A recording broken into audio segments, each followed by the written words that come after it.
చేయాలనుకున్న మంచి కార్యం చేయకుండా చేయరాని కీడు చేస్తున్నాను. ఉండాలి అన్న విధంగా ఉండలేకుండా అంటే చెయ్యకూడని పాపపు కార్యాలు చేస్తున్నాం. పాపపు జీవితాలతో, పాపాలతో, తప్పులతో సతమతమవుతున్నాం అనేసి చాలామంది అంటూ ఉంటారు. రోమపత్రికలో కూడా పౌలు గారు అంటారు 7వ అధ్యాయం 18వ వచనం 19, 20లో చేయాలనుకున్న మేలు చేయక చేయరాని కీడు చేస్తున్నాను అనేసి. ఈరోజు మనం పాపాన్ని ఎలా జయించాలి, లేదా మన పాపపు పరిస్థితుల నుంచి వాటిని అధిగమించుకొని మనం దేవుని దగ్గరికి ఎలా రావాలి అనే దాని గురించి తెలుసుకుందాం.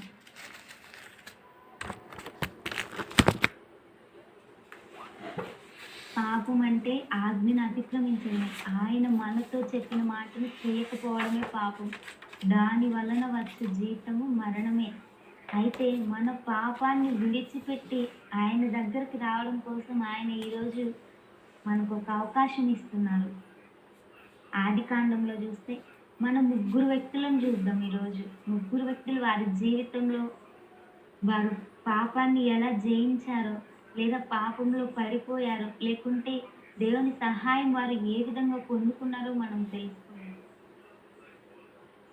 మొదటిగా ఆదికాండము 39వ అధ్యాయంలో చూసుకుంటే మనకి యోసేపు గారు కనిపిస్తారు. 7వ వచనం నుంచి. యోసేపు గారి గురించి మనందరికీ తెలిసే. అన్నలు అతనిని గుంటలో పడవేశారు. అతను ఐగుప్తీయులకు అమ్మివేయబడ్డాడు దాసుడిగా. తర్వాత అతన్ని గుంటలో నుంచి తీసి అతనికి అమ్మివేసిన తర్వాత కొన్ని కారణాల వల్ల, అంటే రాజు భార్య ద్వారా 7వ వచనంలో ఉంటుంది, అటు తర్వాత అతని యజమానుని భార్య యోసేపు మీద కన్ను వేసి అతనితో శయనించుమని చెప్పింది. అక్కడ ఆమె వచ్చి ప్రతిసారి బలవంతం చేస్తూనే ఉంటుంది అతన్ని. ఎందుకంటే ఆయన అంత మంచిగా చూడడానికి, జీవించడానికి కూడా అంత మంచిగా ఉంటాడు. అయితే యోసేపు గారికి దేవుడు తోడై ఉన్నందున అతను చేయనిదంతే దేవుడు సఫలం చేస్తున్నాడు. అన్ని విషయాలలో దేవుడు అతనికి తోడుగా ఉంటున్నాడు. కాబట్టి అతను వెళ్ళిన చోటలెల్లా అతనికి దేవుడు తోడై ఉండి అతని పట్ల దేవుని ప్రణాళికను నెరవేరుస్తున్నాడు. అయితే ఇక్కడ ఇతను పాపం జోలు వెళ్ళలేదు, కానీ పాపమే అతన్ని వెంటాడుతూ వచ్చింది. అతని మీద కన్ను వేసి, ఆ మాటని హైలైట్ చేస్తుంది అసలు అక్కడంతా. అతని మీద కన్ను వేసినప్పుడు అతడు అక్కడ లొంగిపోలేదు. ఆ పాపానికి తనను అప్పగించుకోలేదు. అక్కడి నుంచి అతను పారిపోతాడు. ఇంకా 9వ వచనంలో ఎంత మంచిగా చెప్తాడు, నీవు అతని భార్య అయినందున నిన్ను తప్ప మరి దేనిని నాకు అప్పగింపక ఉండలేదు. కాబట్టి నేనెట్లా ఇంత ఘోరమైన దుష్కార్యం చేసి దేవునికి విరోధముగా పాపం కట్టుకొందును అని అంటాడు. అక్కడ యోసేపు గారి పక్కన దేవుడు ఉన్నాడా? కేవలం ఆ సమయంలో ఆ స్త్రీ యోసేపు గారు మాత్రమే ఉన్నారు. అయితే దేవుడు ప్రతి సమయమందు అతన్ని చూస్తూ ఉన్నాడని, ప్రతి సమయమందు అతన్ని గమనిస్తూ ఉన్నాడని, అన్ని విషయాలలో అతనికి దేవుడు తోడుగా ఉన్నాడని అతన్ని ఎరిగి, నేను నా దేవుడికి విరోధంగా ఈ పాపం ఎట్లా చేస్తానని అంటాడు. తర్వాత ఆమె అతని చొక్కాను పట్టుకుని అతన్ని బలవంతం చేయగా తనతో పాపం చేయమని ఆ చొక్కాను కూడా ఆమె దగ్గర విడిచిపెట్టి వెళ్ళిపోతాడు. మనమైతే మూర్ఖంగానాలో అజ్ఞానంగానాలో నాకైతే తెలియదు, కానీ అది పాపం, అది తప్పు అని తెలిసినప్పటికీ కూడా మనం ఎదురు వెళ్తాం. మన వల్ల కాదు దాన్ని జయించడానికి. మన దేవుని శక్తి మనకు ఎంతైనా అవసరం ఉంది. ఆ పాపాన్ని జయించే శక్తి మనకు లేదు. శ్రమ అయితే సహించడానికి వెళ్ళాలి. శోధన, సాతాను నుంచి వచ్చే శోధన అయితే, లేదా మనల్ని పాపంలో పడవేసేదైతే, అది పాపం అని మనకి తెలిసినప్పుడైతే దాని నుంచి పారిపోవడం కన్నా ఉత్తమమైన మార్గం ఏదీ లేదు. కానీ మనం చాలా అంటే చాలా అజ్ఞానంగా, అనాలోచితంగా దానికి ఎదురెళ్ళి దాన్ని జయించాలని, పోరాడాలని అనుకుంటాము. కానీ ఇక్కడైతే యోసేపు గారు ఆయన జీవితం ద్వారా మనకు తెలియజేసిన విషయం ఏమిటంటే, అది పాపం. అక్కడ ఆమె తనతో పాపం చేయమని చెప్తూ ఉండగా ఆ పాపాన్ని విడిచి అతను పారిపోయాడు. మనం కూడా మన జీవితాలలో ఎదురయ్యే కొన్ని సిచ్యువేషన్స్ని బట్టి ఎదురెళ్ళి పోరాడాలని కాదు, కానీ వాటి నుంచి పారిపోవాలి అని కావాలని ప్రార్థన చేస్తుంది. రెండవదిగా రెండవ సమూయేలు 11వ అధ్యాయంలో ఉంటుంది దావీదు గారు. ఆ సమయంలో అందరూ ఆ వసంత కాలంలో రాజు యుద్ధంలకు బయలుదేరే సమయం. అసలు రాజు ఎ ఏ రాజైనా సరే ఆ వసంతకాల సమయంలో ఇండ్లలో ఖాళీగా అస్సలు ఉండరు. అందరూ యుద్ధానికి వెళ్తారు. కానీ ఆ రోజు అతను వెళ్ళలేదు. వెళ్ళకపోగా మిద్దె మీదకు వెళ్ళి అక్కడికి వెళ్ళిన అతను తిరుగుతూ కిందకి తొంగి చూడగా బత్షెబాను చూసి అక్కడ అతను పాపం చేశాడు. చూశాడు, ఓకే. చూసి అంతటితో అతను ఆగలేదు. తనతో ఉండాలి అని అనుకున్నాడు.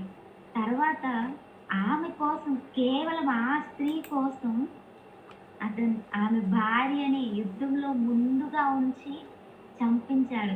చేసిన పాపం ఒక్కటి. మనం ఆల్రెడీ ఒక విషయం గురించి మాట్లాడుకున్నాం. ఒక తోటలో మామిడి చెట్టు ఉంటది. ఒకతను వెళ్తూ వెళ్తూ చూస్తాడు. చూసేదేంటండి? మన కళ్ళు. చూసిన వెంటనే అది తినాలన్న ఆశ అతనికి కలిగింది. చూసిన కళ్ళైతే దాన్ని కోయలేవు, తినలేవు. కాబట్టి కాళ్ళు అతనికి సహకరించాయి. నడుచుకుంటూ వెళ్ళాడు దాని దగ్గరికి. సరే చూశాడు, నడుచుకుంటూ వెళ్ళాడు. కళ్ళు కోయలేవు, కాళ్ళు కోయలేవు. చేతులు సహాయం చేశాయి, కోసాయి. నోరు తినింది. అయితే అక్కడున్న ఆ తోట యజమానుడొచ్చాడు. నా తోటలోకొచ్చి నా పండ్లన్నీ నువ్వు దొంగిలిస్తావా అని అతన్ని కొడతాడు. ఏ చూసిన కా కోసిన చేతులు బానే ఉన్నాయి. తిన్న నోరు బానే ఉంది. అక్కడికి వెళ్ళడానికి సహాయపడిన చేతులు బానే ఉన్నాయి. మొదటిగా చూసిన కళ్ళున్నాయే, అతడు కొట్టగా ఏడ్చుకుంటూ బయటకొచ్చాడంట. కళ్ళతో చూశాడు. చివరికి ఆ కళ్ళతోనే ఏడ్చుకుంటూ బయటకొచ్చాడు. ఈయన గూడా చూసి ఆగలేదు. ఒక్క తప్పుతో ఆగలేదు. ఆ తప్పును కప్పుపుచ్చుకోవడానికి తప్పు మీద తప్పు, తప్పు మీద తప్పు చేస్తూనే ఉన్నాడు. చేస్తూనే ఉన్నాడు. మనం కూడా మన జీవితాల్లో ఒక్క మిస్టేక్ చేస్తాం, ఒక్క తప్పు చేస్తాం. దాని నుంచి బయటపడడానికి ఎన్నో మార్గాలు వెతుక్కుంటాం. మన మనశ్శాంతిని కోల్పోతాం. మనకున్న సహనాన్ని కోల్పోతాం. మనకున్న సమస్తాన్ని కోల్పోతాం. కానీ మనకు కావాల్సిన నెమ్మది మాత్రం ఎక్కడా రాదు. కానీ దేవుని పాదాల దగ్గరకు వచ్చి మనం ప్రార్థన చేసుకున్న తప్పుని నిజంగా పశ్చాత్తాప హృదయంతో ఒప్పుకుంటే తప్పకుండా దేవుడు మనకు నెమ్మది ఇస్తాడు. అది తప్ప మనం అన్నీ చేస్తాం. అన్న చాలా సార్లు చెప్పారు. అన్నీ అయిపోయిన తర్వాత లాస్ట్ ప్రిఫరెన్స్ దేవునికి ఇస్తాం అనేసి. కాదు. అతను తప్పు చేశాడు. చేసి ఒక్క తప్పును కప్పిపుచ్చుకోవడం కోసం చూశాడు. అంతటితో అతను ఆగలేదు. ఆమెతో ఉన్నాడు. ఆమెతో పాపం చేశాడు. ఆమె కోసం తన భార్యని యుద్ధంలో ముందుంచి చంపించాడు. ఇంకా 15, 16లో చూసుకుంటే 11వ అధ్యాయం 15 వచనం, 16వ వచనంలో చూసుకుంటే యోవాబునకు ఒక ఉత్తరం రాసి ఆ ఊరియా చేతనే పంపిస్తాడు. అతడు ఆ ఉత్తరాన్ని చదివి ఆ యుద్ధంలో అతన్ని ముందుగా ఉంచగా ఆ యుద్ధంలో అతను చనిపోతాడు. ఆ విధంగా దావీదు ప్లాన్ చేస్తాడు. దేవుని బిడ్డ అయి ఉండి, దేవుని నమ్ముకొని, దేవుని మార్గంలో నడిచిన అతనే పడిపోయి అతను పశ్చాత్తాపంతో దేవుని దగ్గరికి రాలేదు. కానీ దాన్ని కప్పిపుచ్చుకోవడానికి ఎన్నో తప్పులు చేశారు.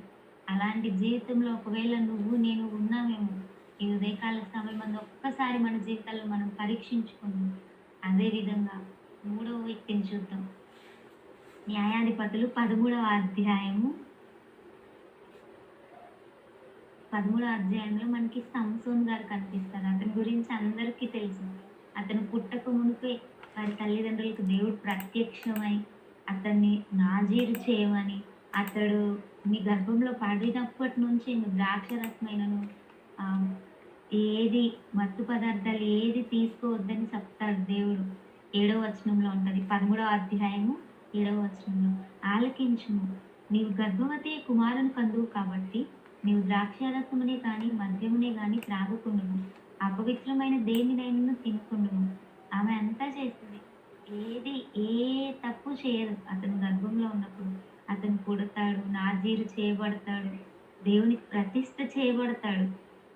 మంగళ కత్తి అతని తల మీదకి రాదు. అయితే అతను పెరిగి పెద్దవాడైనప్పుడు, యవ్వన దశకొచ్చినప్పుడు దెలీలా అనే ఒక్క స్త్రీ కోసం అతను చాలా, చాలా అంటే చాలా దిగజారిపోతాడు. 16వ అధ్యాయంలో ఉంటది దెలీలా ఈమె గురించి. న్యాయాధిపతులు 16వ అధ్యాయము 16వ వచనము. 16.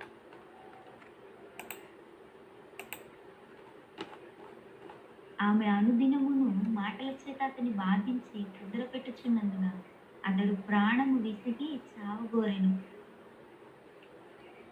మొదటి నుంచి 16వ అధ్యాయం మొత్తం చూసుకుంటే ఆమె అతన్ని 3 సార్లు ఇబ్బంది పెడుతుంది.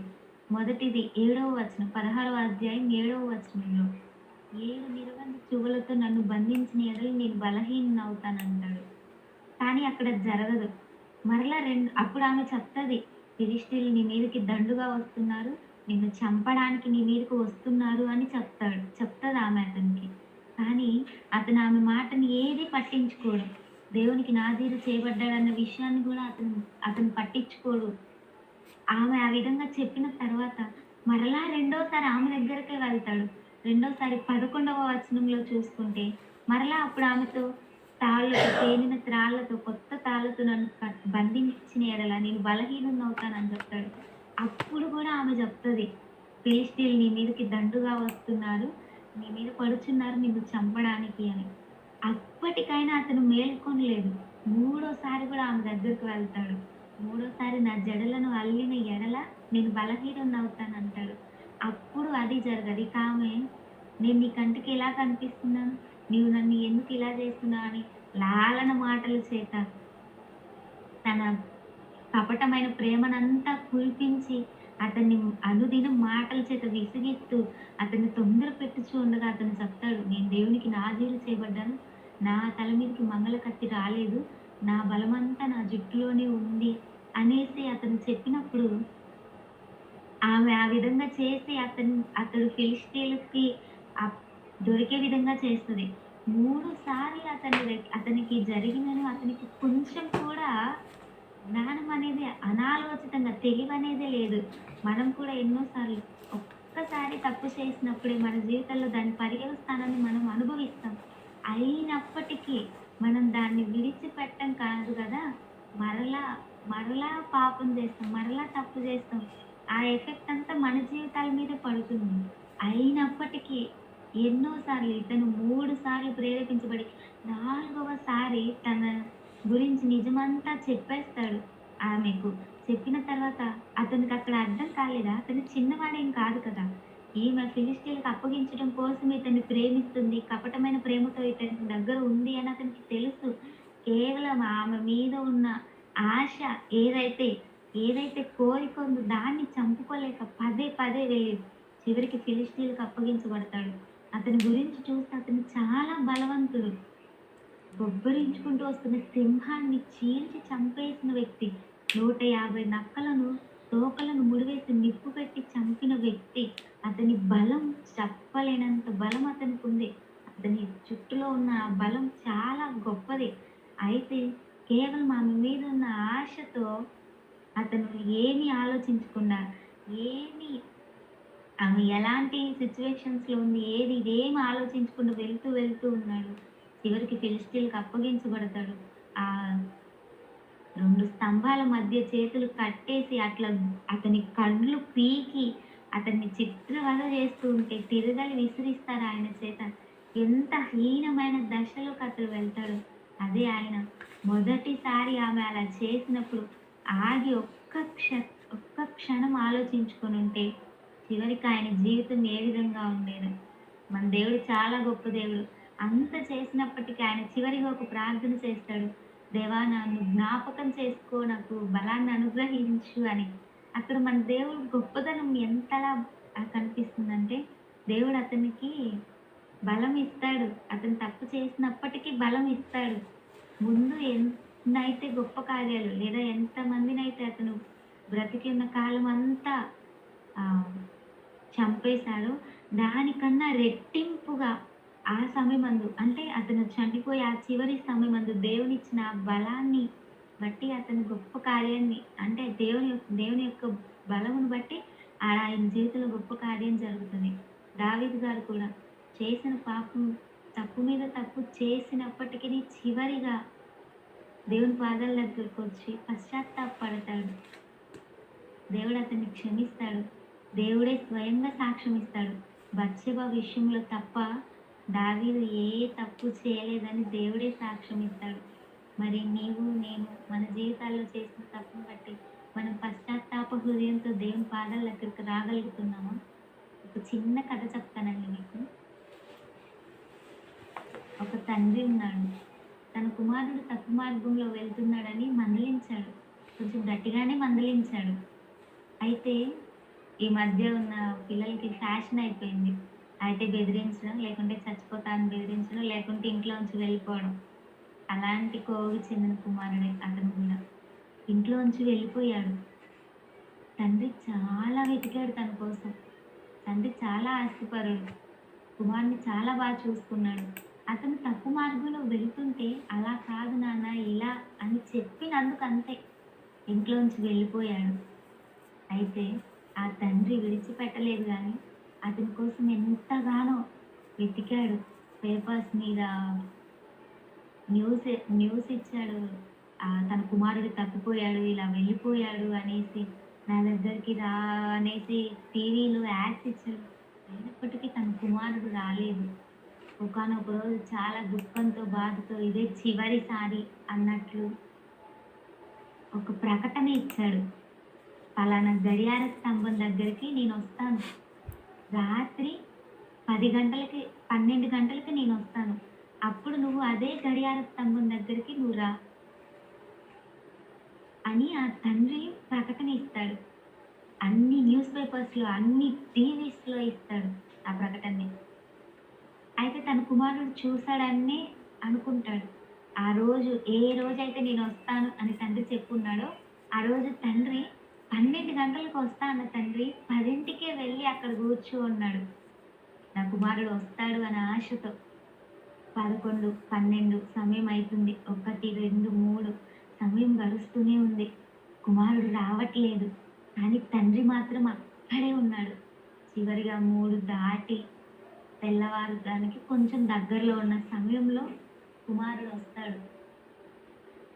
కుమారుడు వచ్చినప్పుడు తండ్రి గబాల్మని పరిగెత్తుకుంటూ వెళ్ళి కుమారుని హత్తుకొని, కుమారుని ముద్దు పెట్టుకొని, నన్ను క్షమించు, ఇంకెప్పుడు అలా చెప్పను, నీ మంచి కోసమే కదా నాయనా నేను చెప్పాను అనేసి తనతో చెప్పి, తన ప్రేమనంతా ఇన్ని రోజులు ఎంత అయితే తను ఆ కుమారుడి కోసం ఇబ్బంది పడ్డాడో, బాధపడ్డాడో, ఆ ప్రేమనంతా కుమారుడిపై చూపిస్తూ, వ్యక్తపరుస్తూ ఉంటాడు. అయితే ఈ ఉదయకాల సమయమందు ఈ విషయాన్ని బట్టి దేవుడు నీతో చెప్తున్న మాట, ఆ గడియార స్తంభం ఏదో కాదండి. నీ నా జీవితాల కోసం తన ప్రాణాన్ని సైతం బలి చేసి ఆ తండ్రి ఎవరో కాదు, నిన్ను నన్ను పిలుచుకొని రక్షించిన యేసయ్యే. మరి ఆ కుమారుడైతే కొంచెం ఆలస్యమైన రాగలిగాడు. మరి ఉదయకాల సమయమందు ఏదైతే దేవుని దగ్గరకు రాకుండా నిన్ను ఆపుతుందో దాన్ని ఓవర్కమ్ చేసి, దాన్ని దాటి ఉదయకాల సమయమందు నీ కోసం ఆ శిలువ దగ్గర 2 చేతులు చాపి తన ప్రాణాన్ని నీ కోసం ఇచ్చి, ఆఖరి రక్తపు బొట్టును కూడా నీ కోసం ధారపోసిన యేసయ్య దగ్గరికి నువ్వు రాగలవా?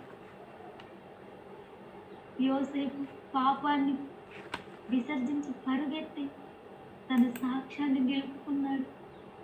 దావీదైతే తప్పు మీద తప్పు చేసి అధికమైన పాప భారం చేత దేవుని పాదాల దగ్గరకు వచ్చాడు.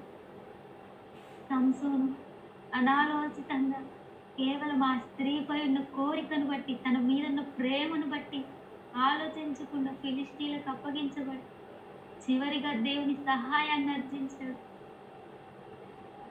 మరి నీవు ఏ స్థితిలో ఈ సమయమందు ఉన్నావో చూసే నాకైతే తెలియదు. దేవునికి సమస్తం తెలుసు. నీ దేవునికి ఏది మరుగైంది కాదు. ఆ తండ్రి ఆ కుమారుడి కోసం ఏ విధంగా అయితే ఎదురు చూస్తున్నాడు, అంతకన్నా గొప్ప ప్రేమతో, వికృతమైన ప్రేమతో ఈ ఉదయకాల సమయమందు ఆయన 2 చేతులు చాచి నీ కోసం ఎదురు చూస్తూ ఉన్నాడు. ప్రతి ఒక్కళ్ళు మీరున్న స్థలంలోనే మోకరించి, ఏదైతే మిమ్మల్ని దేవుని దగ్గరికి రాకుండా ఆపుతుందో, ఏ పాపం, ఏ తప్పు, ఏ ఆశ, ఏ కోరిక ఏదైతే నిన్ను ఆపుతుందో దాన్ని సత్యమందు ఓవర్కమ్ చేసి దేవుని దగ్గరికి రాగలవా? నా ప్రియ సహోదరుడా, నా ప్రియ సహోదరి, ఈ ఉదయకాల సమయమందు ఆయన నిన్ను అడుగుచున్నాడు. నేను చేసిన 2 చేతులు చాచి ఎదురు చూస్తున్నాను. దాని ఉదయకాల సమయమందు నీకు మరొక అవకాశం ఇచ్చింది. ఆలస్యం చేయొద్దు. ఇదే మనకు సరైన సమయం. ఇదే మనకు ఆయన ప్రేమలో మరలా మనల్ని మనం కట్టుకొని మంచి సంబంధం కలిగి ఉండటానికి సరైన సమయం. వీలైన ప్రతి ఒక్కరు మ్యూట్లో నుంచి తీసి ప్రార్థన చేయండి. ఎవ్వరు మౌనంగా ఉండొద్దు. నీకోసం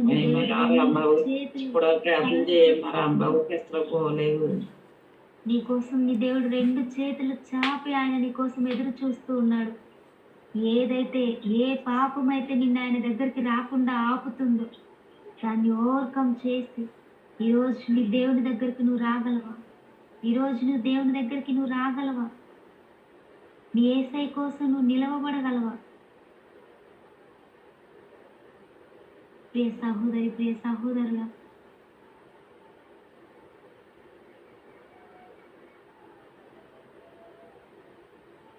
ప్రతి ఒక్కళ్ళు ప్రతి పాపపు స్థితి నుంచి మనల్ని విడిపించగల దేవుడు ఆయనేనని. ఏ విషయంలో నువ్వు ఆగిపోతున్నావు, ఏ విషయంలో నువ్వు ఆయనకి నమ్మకంగా లేను అని బాధపడుతున్నావో నాకైతే తెలియదు. ఈ ఉదయకాల సమయమందు నీ గుండెల్లో ఏ బాధ అయితే, ఏ పాప భారం అయితే నువ్వు మోస్తూ ఉన్నావు, దాన్ని ఈరోజు ఆయన తీసివేయాలని ఆశపడుతున్నాడు. నువ్వు నీ దేవునితో మాట్లాడు. నీ దేవుడు నీకు సమీపంగా ఉన్నాడు. నీ పాప భారం అంతా తీసివేసి, ఆ తండ్రి ఏ విధంగా తన కుమారుని తన గుండెలకు హత్తుకున్నాడు, ఆ విధంగా నేను ఆయన గుండెలకు హత్తుకుంటూ నీ ఎదుట నిలువబడి ఉన్నాడు.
మహోన్నతుడ, మహాగణుడైన దేవానికి స్తోత్రములు తండ్రి. నిజమేనయ్యా, నీకు మరింత దగ్గరగా రావుటకు మా తప్పులు, మా పాపాలే మధ్యలో అడ్డుగా ఉంది దేవా. ఈరోజైతే మనస్ఫూర్తిగా పశ్చాత్తాపంతో నీ పాదాల దగ్గర నీ నుంచి వేరు చేయనిది ఏదైనా సరే మాలో ఉంటే అది మాలో నుంచి తీసేది. నీకు వేరుగా ఉండి మేమేది సాధించలేం, ఏది పొందలేమయ్యా. నీకు వేరుగా ఉండి మా మనశ్శాంతిని మేము కోల్పోతున్నాం అయ్యా. మా ప్రశాంతతను మేము కోల్పోతున్నాం అయ్యా.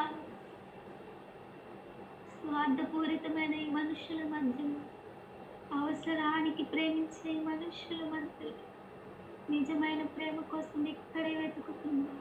కానీ నిజంగా ప్రేమించే నీవు ఉన్నావన్న విషయాన్ని మేము మరచిపోతున్నామయ్యా. క్షమించండి నన్ను. ఉదయకాల సమయమందు ప్రభా, మా ప్రతి తప్పుని, పాపమును, కోరికను, ఆశలను నీ నుంచి వేరు చేసే సమస్తాన్ని తండ్రి, అది అధిగమించే శక్తి మాకైతే లేదు, కానీ దాన్ని మీ పాదాల దగ్గర పెడుతున్నామేసి దాన్ని ఓవర్కమ్ చేసి మీ గుండెలకు హత్తుకొని జీవించే భాగ్యం నాకు, మాకు, మా అందరికీ అనుగ్రహించమని తండ్రి. ఉన్న ప్రతి బిడ్డను మీరే జ్ఞాపకం చేసుకోండి ప్రభా. ఏ బిడ్డ అయితే ప్రభా, ఏ విషయంలో ప్రభా దేన్ని విడిచిపెట్టలేక బాధపడుతున్నారు తండ్రి, సంపూర్ణంగా ఈ ఉదయకాల సమయమందు దాన్ని విడిచిపెట్టి కాదు నాయన, విసర్జించి మరలా దాని వైపు వెళ్ళాలన్న ఆలోచన మనస్సు లేనంతగా నీ ప్రేమతో నింపబడినట్లు నీవే కృప అనుగ్రహించండి. ఎవరెవరు ఏ అవసరాలతో, ఏ ఆలోచనతో ప్రార్థనలో పాల్గొని ఉన్నారో ప్రభా, ఎవరితో ఏ విధంగా నువ్వు మాట్లాడావో, ఎవరు ఏ ప్రార్థన అంశాలతో ప్రభా ఈ ఉదయకాల సమయమందు పాల్గొని ఉన్నారో ప్రభా, వారి పట్ల నీ కార్యములు జరిగించండి నాయన. ఉన్న ప్రతి బిడ్డ చేయుచున్న ప్రతి చేతి పనులు మీరు తోడుగా ఉండి నడిపించండి. చదువులలో ప్రభా, వారు చేయించిన పనులలో, ఉద్యోగాలలో, వ్యాపారాలలో ప్రభా, అన్ని విషయాలలో మీరే తోడుగా ఉండండి ప్రభా. అన్ని విషయాలలో మీ వాక్యానుసారమైన జీవితం మేము కలిగి ఉండుటకు ప్రభా, మిమ్మల్ని హత్తుకొని జీవించే భాగ్యములు నాకు, మాకు, మా అందరికీ అనుగ్రహించమని మీరే మా అందరికీ కృప అనుగ్రహించి ప్రభా, నీ చిత్త ప్రకారం మేము నడుచున్నట్లు మీరే మాకు కావలసిన జ్ఞానమును సమృద్ధిగా అనుగ్రహించమని నజరేయుడైన యేసయ్య పుణ్య పాదముల చెంత అతి వినయంగా వేడుకొని పొందుకొని నాము తండ్రి. ఆమేన్. సమస్త జ్ఞానములకు మించిన సమాధానం ప్రభువైన యేసుక్రీస్తు కృప, పరిశుద్ధాత్మని అన్యోన్య సహవాసము మనకి, మన కుటుంబాలకు, మనం చేయుచున్న ప్రతి ప్రయత్నమునకు తోడయుండి నడిపించును గాక. ఆమేన్.